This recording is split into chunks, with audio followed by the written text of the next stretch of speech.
이번에는 ICT 트렌드를 소개해드리는 ICT 월드 시간입니다. IT 칼럼니스트 이효은 씨와 함께합니다. 안녕하세요. 안녕하세요. 네, 오늘은 어떤 IT 트렌드를 소개해 주실 건가요? 최근 이 IT 리서치 기업인 가트너에서 매년 10대 전략 기술 동향을 발표를 합니다. 여기서 전략 기술이란 이 혁신적인 잠재력을 갖춘 기술이거나 아니면 향후 5년 안에 사회적으로 큰 영향력을 끼칠 가능성이 높은 기술들을 말하는데요.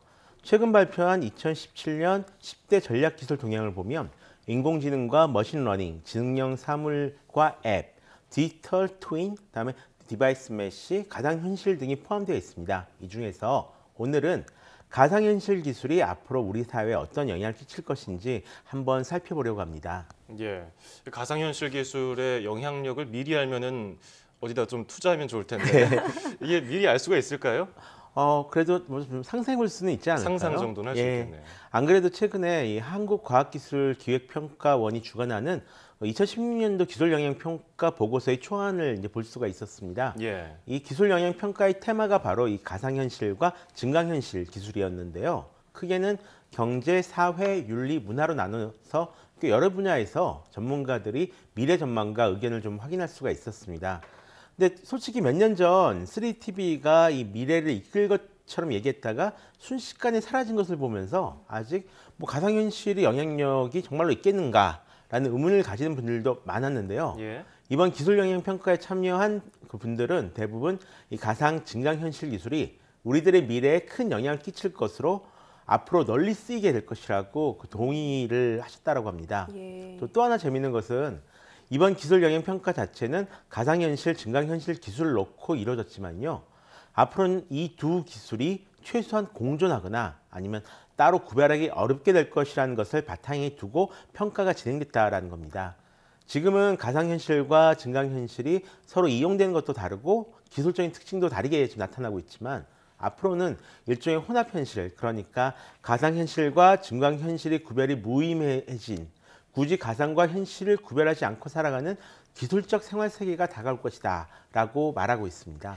그렇다면 앞으로 미래에는 혼합 현실 환경에서 살아가게 된다는 그런 얘기인가요, 지금? 예, 그렇습니다.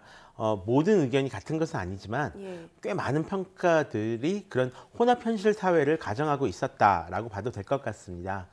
예를 들어서 이 4차 산업혁명의 핵심 중 하나로 여겨지는 가상물리 시스템이라는 개념이 있습니다. 일종의 진화한 사물 인터넷이기도 하고요. 아니면 일종의 인공지능 시스템이기도 한데요. 말 그대로 오프라인의 다양한 사물들과 인공지능 시스템을 연결을 해서 물리적인 시스템을 관리하고 새로운 기능을 부여할 수가 있는 것을 말합니다. 예를 들어서 빌딩에 어떤 화재 사고가 났을 경우에 인공지능이 이를 감지해서 스스로 대처하는 시스템 같은 것이 되겠죠. 바로 이 기술의 가상현실 기술이 핵심적 역할을 하게 됩니다. CPS의 경우 가상세계와 현실을 동결시키는 것이 굉장히 중요한데요. 바로 여기에 VR 기술이 적용되어서 어떤 생산 효율성을 불러일으킬 가능성이 높은 거죠. 더불어서 실제 물건을 사기 위해 발품을 판다거나 아니면 화면과 다른 제품을 받아보고 실망하는 일처럼 어떤 그 소비 과정에서 나타나는 소비자 불만도 이 VR 기술을 통해서 극복하면서 좀 새로운 소비 경험을 만들 수 있을 것으로 보고 있습니다. 그리고 장기적으로 이런 변화는 새로운 산업군을 태동시킬 수 있을 것으로도 여기고 있는데요. 바로 가상현실 관련된 제품을 만들거나 콘텐츠를 만들거나 아니면 출판이나 교육 등 영역에서 VR 기술 기반으로 하는 새로운 사업 영역이 나타날 것으로 지금 전망하고 있는 중입니다. 예. 키스텝에서 기술 영향 평가 보고서를 내놨는데 VR 기술이 앞으로 우리 사회 전반에 들어오고 많이 뭐 여러 것을 바꿔놓을 것이라는 이런 얘기네요. 그렇죠. 굉장히 많은 것이 바뀔 것이다 라고 보고 있습니다. 예를 들어서 뭐 가상으로 여행을 떠난다거나 아니면 인공지능 도우미와 함께 새로운 기술이나 스포츠를 익히는 것이 가능해지고요. 예. 평소에 하기 힘든 안전대피 훈련 같은 경우도 이 VR로 할 수가 있습니다. 또 가상현실 공간에서 맞춤형 정보를 제공받는다던가 아니면 맞춤형 체험을 즐기는 것도 가능해질 것이라고 지금 여기고 있고요. 따라서 이 가상현실 기술은 어쩌면 전기 제품과 컴퓨터, 스마트폰 보급과 맞먹는 라이프 스타일의 변화를 만들어낼지도 모르겠는데요. 예를 들어서 VR 기술이 보편화되면 교육 역시 크게 바뀔 것으로 보고 있습니다. 이전까지 온라인 교육 같은 경우는 이 오프라인의 교육을 좀 온라인으로 옮겨놓은 형식만 바꾼 그런 것이었다면 가상현실은 지식의 전달뿐만 아니라 체험 또는 이 반복 훈련을 가능하게 해주거든요. 앞으로 배워야 할 것들이 점점 더 많아지는 시대에서 이러한 변화는 이 새로운 시대에 좀 더 쉽게 적응하는 데 도움을 줄 수도 있을 것 같습니다. 네, 기술이 발전하면 발전할수록 뭐 편리해지고 더 재밌는 것도 많이 이제 나오긴 예. 하지만 이렇게 가상현실이 보급될수록 사람들이 현실에 사는 게 아니라 정말 가상현실에 살까 봐 저는 걱정이 되는데 사회적인 여러 가지 문제도 좀 있지 않을까요? 아무래도 굉장히 여러 가지 방면에서 영향을 받을 것 같은데요. 예. 이 VR은 사람의 행동에 영향을 끼치게 됩니다. 무엇인가를 직접 체험한 형태라서 그런데요. 예. 보고 들은 것과는 이 몸으로 기억하는 것이 완전히 다르기 때문에 그렇습니다. 기술 영향 평가 보고서에서는 그 때문에 이 가상현실 공간에 기반한 새로운 인간관계도 만들 수 있지만 반면 반사회적 성향이나 아니면 행동들이 나타날 것들에 대한 우려도 함께 적어놓고 있었습니다. 특히 가상현실 공간에서 배운 행동들이 현실에서 행동하는 이 양식에도 영향을 끼친다거나요. 아니면 VR이나 AR 공간에서 나타나는 정보가 특정한 이익을 위해서 조작될 가능성, 그리고 성인 콘텐츠 같은 것들이 불러올 문제 등도 좀 빼먹지 않았는데요. 예.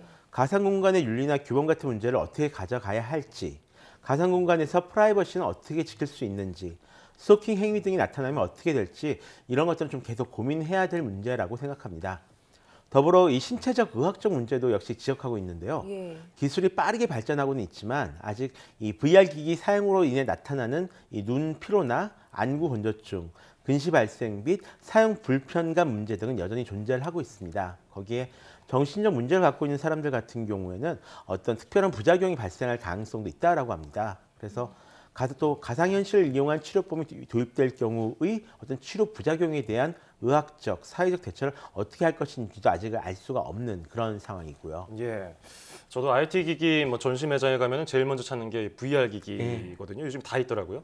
근데 아직 좀 어지러워요. 보면 제 개인적으로는. 이걸 다 고쳐질 수 있을까요? 이런 것들이?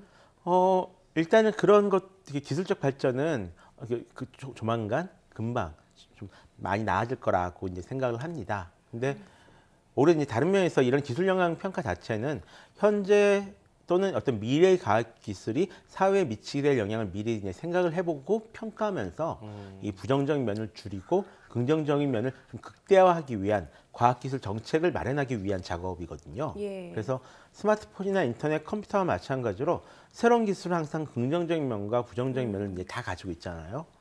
따라서 이제 내년에 발표될 기술 영향 평가 보고서 최종안을 중심으로 어떤 구체적인 정책을 마련하기 위한 노력이 계속 있어야 될 것 같습니다. 네. 스마트폰 같은 게 이제 발달하면서 예.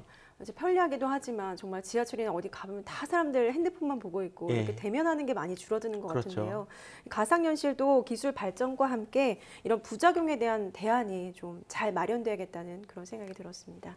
네, 지금까지 IT 칼럼니스트 이온 씨와 함께 가상현실의 미래 영향에 대해서 살펴봤습니다. 오늘 감사합니다. 고맙습니다.